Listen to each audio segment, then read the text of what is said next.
Nah, seperti yang saya bilang kemarin, kecambah itu bisa disambung. Ya, kecambah ini bisa disambung. Bagaimana caranya nanti akan kita praktekkan. Tapi sebelumnya saya jelaskan lebih dulu.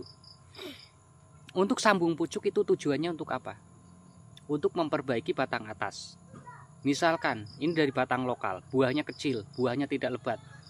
Lalu kita carikan entres atau stek atau batang atas dari pohon yang buahnya bagus lalu disambung ke sini dengan tujuan memperbaiki hasil ataupun memperbaiki batang atas untuk buahnya yang lebih bagus, lebih lebat.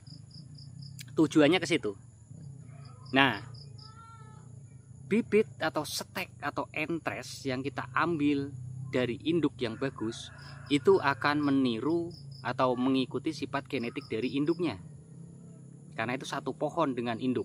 Ya, satu pohon dengan induk, maka sifat induk akan dibawa ke anaknya ketika kita sambung di pohon ini. Misalkan ini awalnya pohonnya jelek, kita sambung, atasnya nanti jadi bagus. Lalu ada metode lagi sambung dengan biji semai atau kecambah. Bibit yang disambung dengan semai seperti ini belum tentu kita bisa memastikan nantinya bagus, bisa seperti induknya atau tidak, karena bibit semai dari biji itu banyak yang berubah sifat dari induknya dikarenakan terjadinya kawin silang secara alami di lahan. Jadi bibit ini ketika kita tanam dari biji bisa jadi lebih bagus, bisa jadi lebih buruk. Dua kemungkinan itu, bisa jadi lebih bagus, bisa jadi lebih buruk. Dan ada kemungkinan sama dengan induknya, tapi hanya persekian persen. Karena terjadinya kawin silang di lahan itu tadi. Nah, keuntungannya apa? Keunggulannya apa ketika kita sambung ya, sambung pucuk kok menggunakan kecambah seperti ini. Keuntungannya ya kita belum tahu ke depannya, tapi keuntungannya ada yang didapat. Jadi si kecambah ini perkembangannya lebih cepat. Hanya itu yang kita dapat, perkembangannya hanya lebih cepat. Misalkan kita di polybag seperti ini. Ya. Ini batang sudah sehat. Sudah bagus. Sudah siap tanam. Lalu kita sambung dengan biji semai.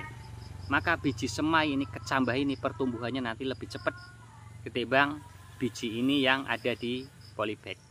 Tapi tidak menentukan bagus apa enggaknya hasilnya nanti. Kalau menurut saya lebih bagus, lebih baik cari entres dari batang induk yang bagus.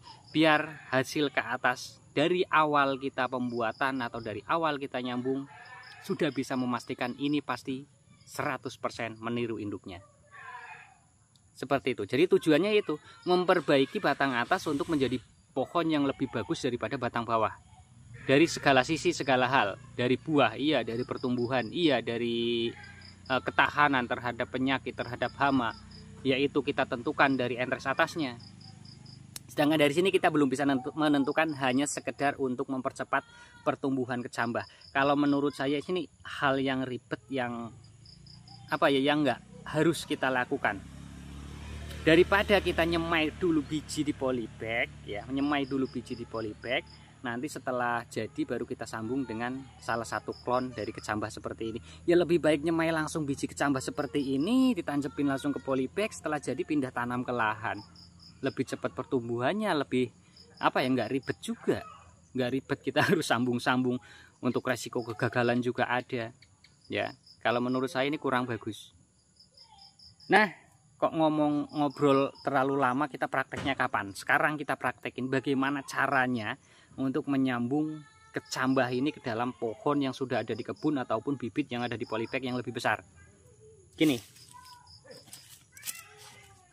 kita siapkan dulu nih peralatan kita. Oke, alat-alatnya sudah siap, pengikat sudah ada, sungkup sudah ada, gunting dan pisau sudah ada. Oke, kita pilih batang induk yang memang benar-benar bagus. Bisa kita milih di polybag atau bibit semai, ataupun bisa kita milih langsung di kebun yang mau kita sambung dengan tadi, kecambah. Nah, ini kita sambung, langsung kita potong dari sini. Ya. Kita potong, pucuknya kita buang. Jangan lupa kalau kita pemotongannya menggunakan gunting, yang memar kita ratakan dulu menggunakan pisau, cutter ataupun silet ataupun apa, senyamannya mau pakai yang mana ya, senyamannya mau pakai mana. Cara sambungnya bagaimana? Karena ini kan pohonnya besar nih, sebesar kelingking misalkan. Lah ini baru sebesar apa ya? Lidi sawit. Lidi sawit itu kan kecil ya, sebesar lidi. Bagaimana cara sambungnya? Gini. Ini sambungnya sambung sisip. Kalau sambung belah tidak bisa karena itu batangnya masih sangat lentur. Kita sambung sisip, belah di sini. Kita sayat dulu nih kulitnya seperti ini ya. Gini, kita iris dulu, sayat ke bawah gini. Ya, sayat. Lalu kita kupas. Nampak nggak sih dari kamera sih? Bentar. Nah, ini yang udah kita sayat, kita kupas begini. Tuh, kupas kan kulitnya tuh, terkelupas tuh. Ya, ini setelah terkelupas seperti ini, tuh, lalu kita siapkan nih kecambahnya. Kecambahnya kita sayat juga rata, ya, rata seperti ini. Nah, kita sayat di bagian pucuknya. Ini kan pertama kan sayat miring ke sini, pucuknya nanti kita sayat juga sedikit, biar menyatu dengan kulit. Yang ini menyatu dengan batang. Lalu selanjutnya kita sisipkan ke bagian kulit yang sudah kita kupas tadi.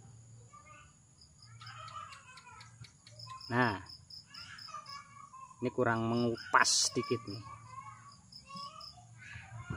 Sebentar, ini kurang lebar. Oke, jadi seperti ini. Jadi harus hati-hati karena takutnya nanti memar. Nah, seperti ini.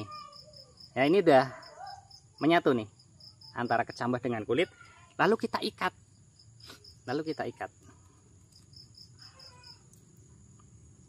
Ya, perhatikan, kita pakai plastik grafting nih sekarang, bukan pakai tali lain. Kalau misalkan adanya tali karung ataupun plastik yang kita potong-potong untuk kita manfaatkan untuk pengikatan, boleh, nggak masalah, bisa. Tali apapun bisa, mau rapia juga bisa, nggak masalah, rapia juga bisa. Jangan harus kita harus pakai plastik grafting biar jadi, enggak, pakai tali rapia pun bisa. Nah, setelah terikat seperti ini, nah ini kan kuat nih, tuh dicabut pun udah nggak bisa. Tapi hati-hati ya, jangan sampai ini memar. Kalau memar lebih baik diganti. Kalau misalkan kecambahnya memar, kita ganti aja. Langsung selanjutnya kita sungkup. Nah, seperti ini. Agar embunya banyak, embunya cepat tumbuh, kita ikat. Embunya cepat tumbuh, kita ikat jauh di bawah bekas sayatan. Karena kalau dekat sayatan, takutnya nanti air dari embun yang bagian atas ini turun, dia menggenang di bagian bekas sayatan, busuk. Jadi agak ke bawah seperti ini, agak jauh. Kita ikat.